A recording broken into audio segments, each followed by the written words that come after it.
परिषद निवडणुकीची वाटचाल बहुरंगीकडे. महायुतीची युती फिसकटली तर काँग्रेस सबळावर. सांगा मी कोणाचा, अशी अवस्था महायुती कार्यकर्त्यांची. पलूस नगर परिषदेची निवडणूक जाहीर होताच पलूसमध्ये निवडणूक जोरदार रंगणार व काँग्रेस व महायुतीमध्ये सामना रंगणार अशी जोरदार चर्चा पलूसच्या मतदारांच्या मध्ये होती.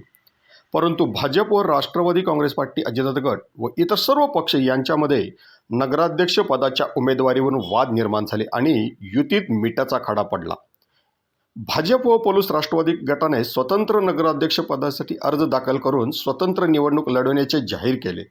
याउलट काँग्रेस पक्षाने एकसंघ राहत आपला नगराध्यक्ष पदासाठी संजीवनी सुहास पुदवले यांची उमेदवारी जाहीर करत प्रचार सुरू केला. भाजपचे सांगली जिल्हा अध्यक्ष सम्राट महाडिक काल भाजप उमेदवाराचा अर्ज दाखल करण्यासाठी आले असता यावेळी असे ते म्हणाले की शेवटच्या क्षणापर्यंत आम्ही युती व्हावी असे प्रयत्न करू, परंतु पलूसमधील एकूण राजकीय चित्र पाहिले तर आता एकत्र येण्याची वेळ निघून गेल्याचे चित्र सध्या तरी अस्पष्ट आहे.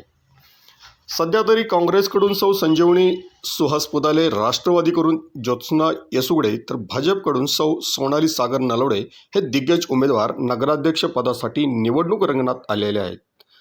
अजून कोणता पक्ष आपले उमेदवार उभे करतात व पलूसची जनता विजयाची माळ कोणाच्या गळ्यात घालते हे पाहणे गरजेचे आहे. स्पीड न्यूज मराठीसाठी सचिन लडगे, पलूस.